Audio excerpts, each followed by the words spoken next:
and we should worry about that. We should worry about that much more than we worry about stock markets, because there is definitely a disappointment with the way in which the policy has worked out. Abik Barua is also with us, and Anshula Kant and Mr. Kamal Mahajan are still with us. Ms. Kant, just a final word from you. I think what has completely rattled the stock markets and the NBFCs is a statement from Mr. N.S. Vishwanathan that more rules will come on ALM guidelines for the NBFCs. Some rules are there, he said, but more will come because they are worried about the ALM mismatches. Does the field now lie open for banks like yours? Absolutely no competition actually from those who have poor liabilities.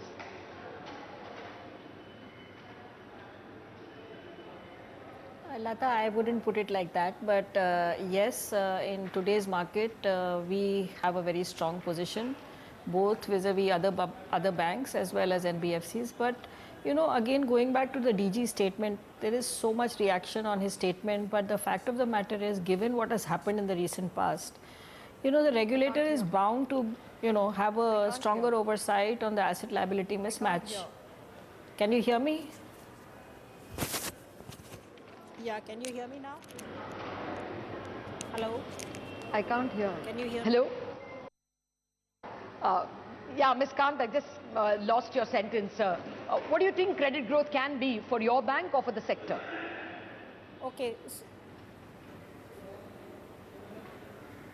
The sector is already growing at 13% plus. In fact, I was looking at our numbers for September, and they are well above 10% for the domestic credit growth, much higher than what we were in June.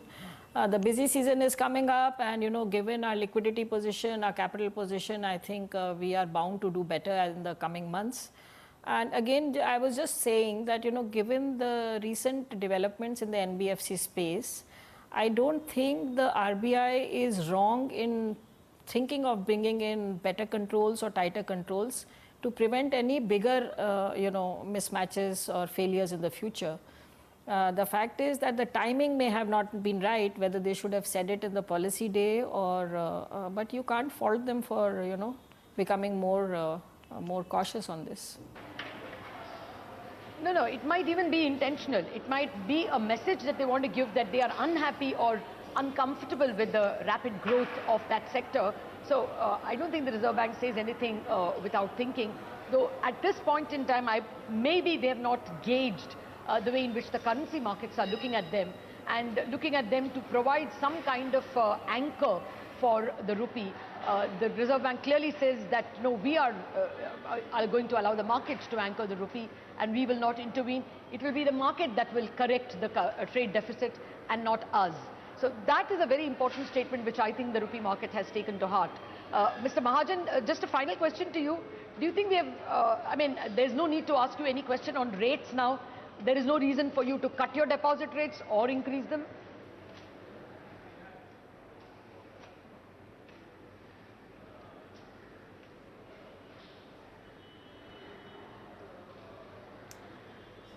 No, sound is not. Okay, I think he's not able to get us. Let me thank Ms. Kant on that note and go to Abik Barua. Abik, what is your reaction to the policy and the way in which the rupee has reacted? Well, this was expected because I think the entire world was, anticipating a rate hike, and some recognition of the fact that we are in the middle of, some kind of a crisis. So three things have happened. I think we've kind of moved out of sync with the global rate cycle, which is dangerous at this stage. I think we've played down the fact that the pressure on the rupee is indeed severe, and not just a moderate depreciation or just another episode of volatility. It is, I think it could be characterized legitimately as a crisis, and it is leading the problems in the other asset markets. Number three, I think effectively from a managed float, which entailed fairly heavy intervention at certain levels, kind of suggesting implicitly the fact that the RBI was comfortable protecting a certain level, we are now in laissez-faire hands of kind of a market. And so if indeed the market were to determine the rupee's equilibrium rate, it could be anywhere, 75, 76, 77, one doesn't know. So I think there are these three bits which I think have spooked the market, and I think we'll have to grapple with the implications of all these things. And what unfortunately it does is that although bond yields have come down a little in response to the policy, if the currency were to depreciate further, it would have an adverse effect on inflation expectations. Whatever progress we've made by cutting excise duties, etc., would be offset again by effectively higher rupee prices for oil. So I think you open up a whole can of worms by not following sort of the textbook, and I think that's exactly what has happened. Okay, so you would consider this a policy error or a policy miscommunication? I would. Was it a mistake not to have hiked, or not hiking, but actually saying I don't give a damn for the rupee? I think it was both a policy error and well, maybe it was a change in in stance. I think the change in stance on the rupee itself is an error at this stage, because I think we are squarely in the middle of a crisis. If it is so, then we are in completely uncharted territory. Or there could have been some degree of miscommunication, in the sense that the RBI does want to sort of this managing unwarranted volatility is a sort of an euphemism for holding the exchange rate at certain critical levels. Okay. We don't know, but certainly it was miscommunicated. So I am disappointed. Yeah. Okay. Well, yeah, there could be people who may read this as an abdication of responsibility of the Reserve Bank towards having to anchor or provide any any role in the currency markets. But we will have to see, I mean, how experts view this statement. I would tend to agree that perhaps the Reserve Bank need not have so explicitly said that it will solely concentrate on inflation and not anything else. That perhaps was taken by the rupee market very negatively, but it's quite possible that the currency market will get used to it as well, and the depreciation may be a self-correcting mechanism as the RBI intends it to be. We've also got Amandeep of UTI and Mr. Manian of Kotak Bank. First to you, Amandeep, how have you read the policy? How many more rate hikes would you look at, going by the tightening stance and the statements in the press conference?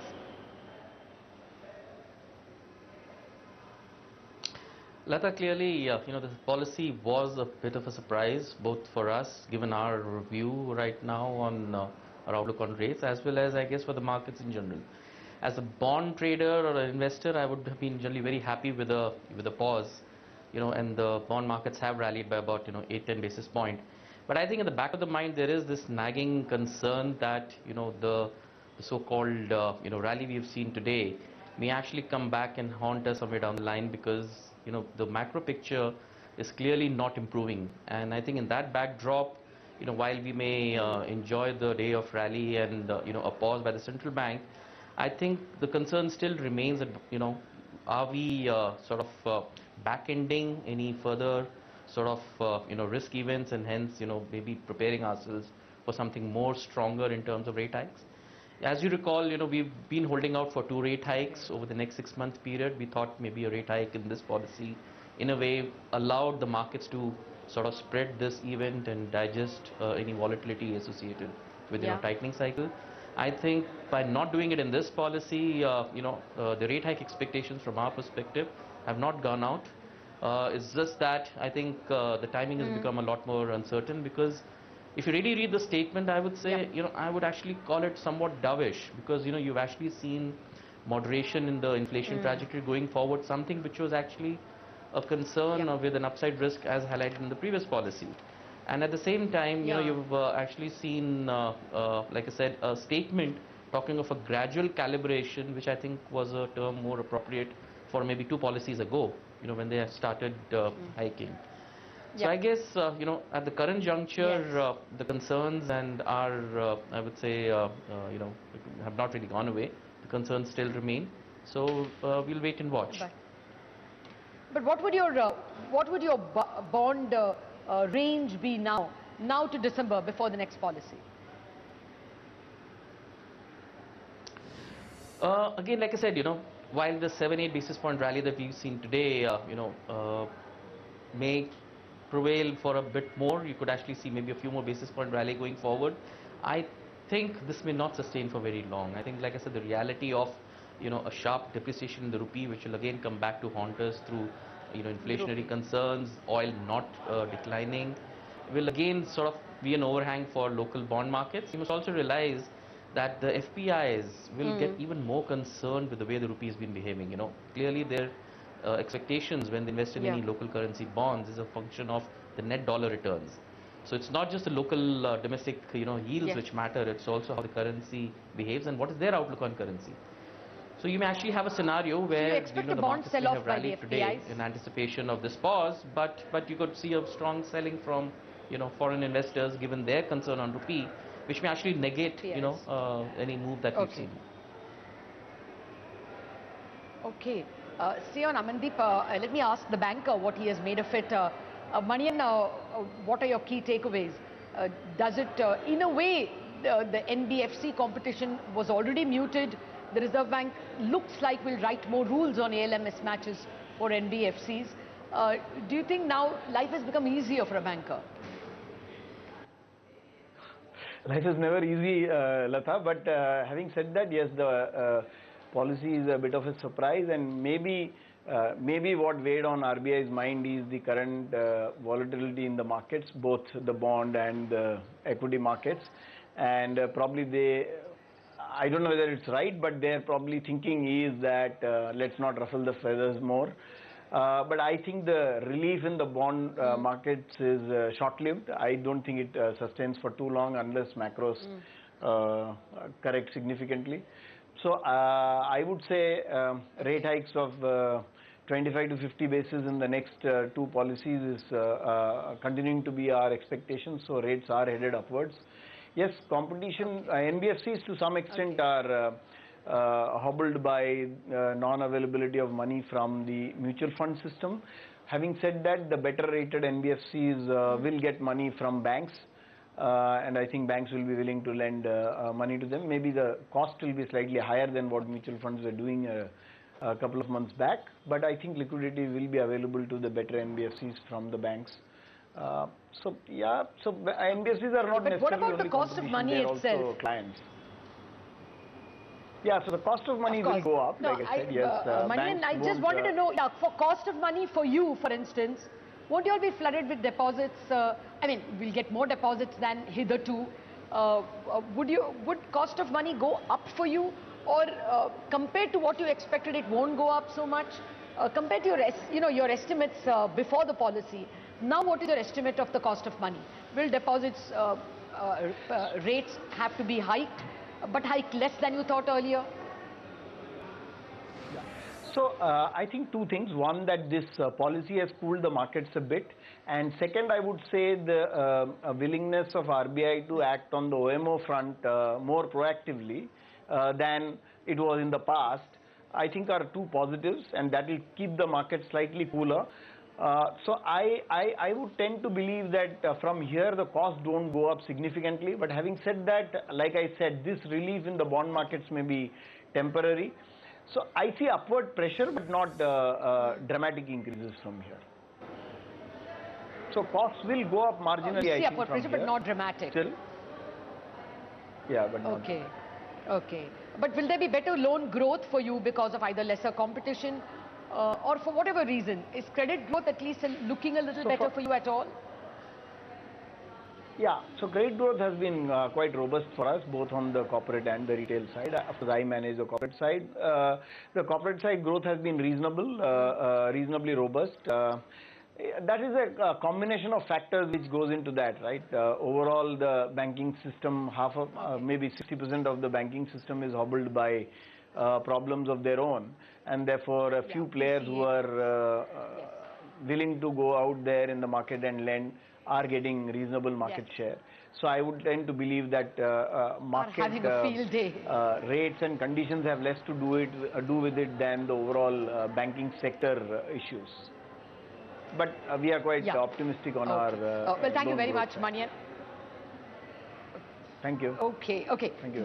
Got your point. Actually, out of time on the show, Amandeep and Manian, thank you very much for joining me. Abik, I just want, like I asked Amandeep, your take on how many more rate hikes and your view on the yield range of the 10-year. Well, I would sort of go for an yield range of maybe 795 to 815 in the next couple of months. I hope they will hike the rate at least once. I think the optimal rate hike would be 2, but there should certainly be one more rate hike going forward. And a recognition of the fact that, as we've learned from the great financial crisis, price stability does not guarantee financial stability. We are in dangerous territory here. Yes. Okay. Well, I don't know whether the Reserve Bank will modify its stance, but clearly this is going to be the main debate now. Was the Reserve Bank right in taking inflation control as its exclusive mandate? Could it have left it vague and thereby not let the rupee get so unanchored? These are questions which only on hindsight we will know. It's quite possible that the pasting they gave the rupee would be the last crunching fall, and the rupee may find itself anchored. Market participants could come in and consider it cheap enough, and as the RBI expects, a market correction to the trade deficit will indeed happen. Let's see how events comment upon the Reserve Bank, but at the moment, normally a rate hike that was expected and does not happen would have left the markets elated. You would have seen cheer. But at the moment, you have a bit of a rally in the bond markets, which everyone thinks will go away at the drop of a hat. The stock markets have sold off seriously, and the currency market is feeling almost orphaned. Let's see if the postscript is different. We will know that only on Monday. Thank you very much for joining us on this special coverage of the Reserve Bank's monetary policy, coming to you straight from Mint Street, the RBI head office.